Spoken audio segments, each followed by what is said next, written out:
Hey everyone, it's your professional sarcastic man and seeker of attention, Chris here with a review of The Man of Steel number 4, and while it's not a bad issue, it has slightly more apparent problems, but I'll go through it once we read through it as well. So we start off with continuing on. Superman and Supergirl are fighting Rogal Zar. They found him, they're fighting him.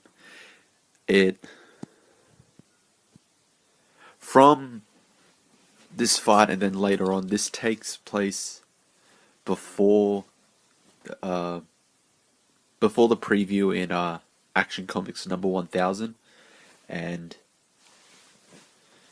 then we got the kind of our first of our problems is the particularly the art on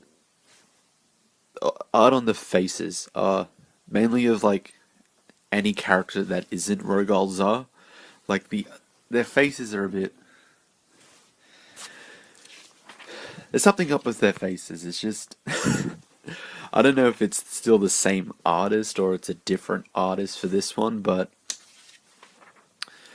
not particularly good looking faces. But what I do like about this first part is that Superman is he's narrating the whole thing to himself, and he realizes that Rogal Zar knows that Superman will always prioritize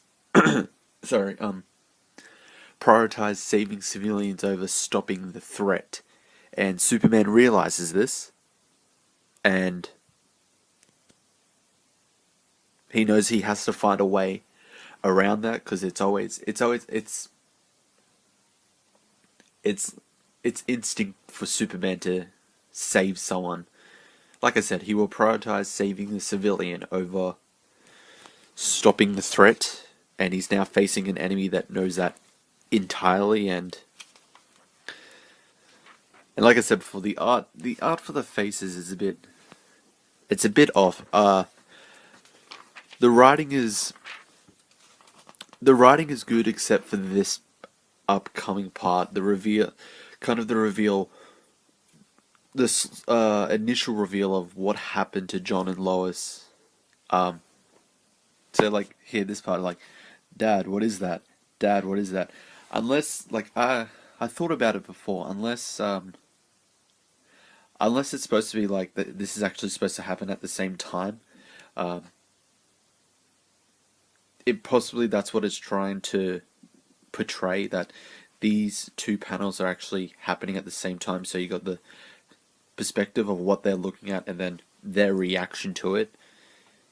And I gotta say, I'm pretty sure that there is a different artist for parts, because like the faces on here don't look as bad as these faces. It's just, I don't know, but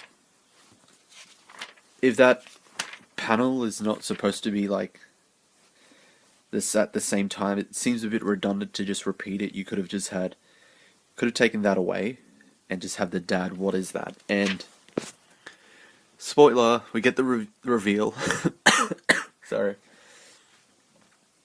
that it is Jor-El. If you've seen previews and stuff, you already know that it's Jor-El, but the thing is, it seems like, for the meantime, they're just retconning the Oz effect. Because if you've read the Oz effect, they already revealed Jor-El, and at the end he's taken by a blue light, which is implying that it's Dr. Manhattan taking him, that Dr. Manhattan saved him when Krypton was being destroyed, and when then he was free from like mind control, he was taken again. Like the whole showing that that the Oz effect may or may not be canon anymore. It's just their reactions to him. It's just like, I could tell you were his father. He doesn't know how to knock either. This is really inappropriate, father. I forget. Do I call him Grandpa? It's just like, John has already met Jor-El in the Oz Effect and calls him Grandpa. Uh, Lois as well has already met Jor-El in Oz Effect as well. But Superman is the one that's acting like this is just a random. This is just a random thing. It's just like, oh, Jor-El, you're back again. Despite the fact, if Oz Effect did happen, he should be completely surprised that his father's there. Considering the last he saw of him, he was being taken away. So, and then we have some slight, not so good Bendis humor. I've seen people say it's Bendis humor or Bendis speak, like the I'm here with purpose. I'm here for the boy. Which boy? This boy? Me boy? My grandson? Your son? The son of El? Come with me, son. It's like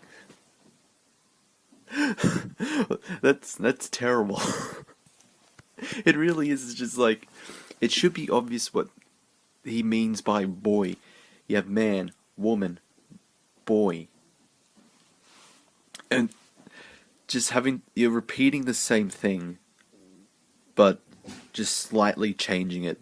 My grandson, your son, the son of El, come with me, son. It's just like, you are saying the same thing, just in slightly different ways. It's pointless.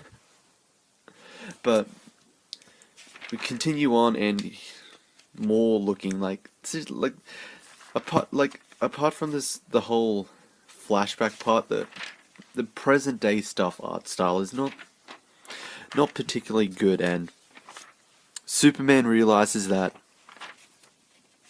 Rogolzar is there for a cleansing, and he goes to confront him, and I'll leave it there.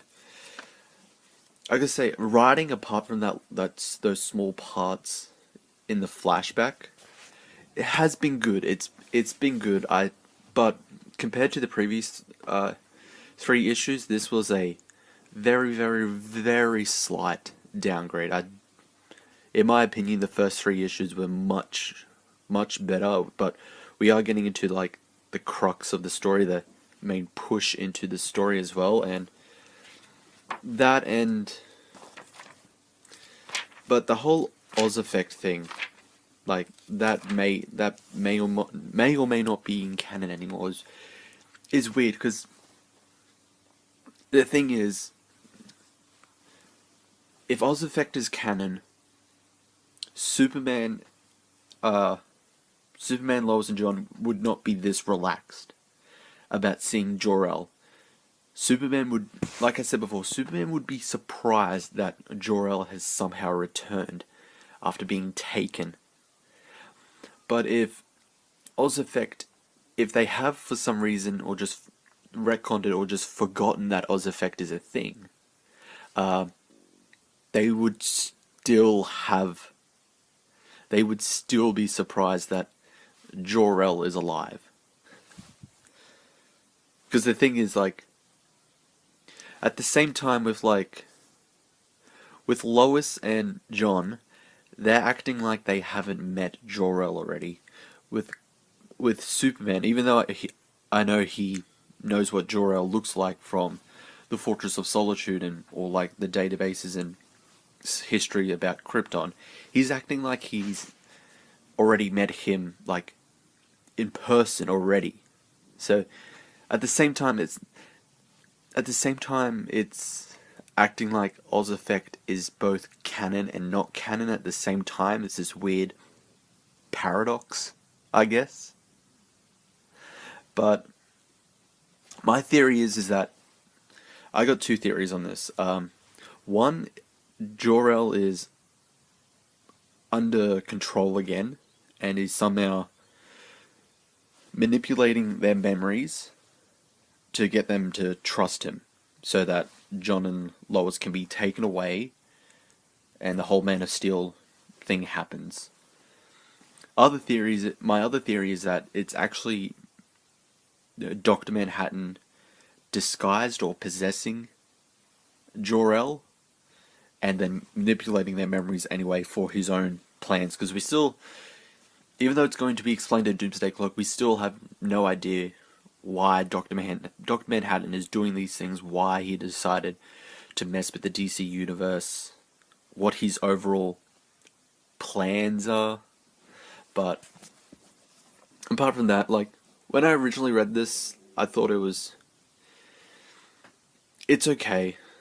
It's okay. It's bordering between good to okay. Like, while 99% of the writing is good, it had more apparent problems than the previous issues in regards to art style. That the weird little your grandson, my son, the son of L little shtick, and apparently until it's said otherwise, just disregarding canon. But that's it for the video. What do you think? Leave a like, subscribe, hit the notification bell, follow me on Twitter, check out my previous videos, and I will see you all next time.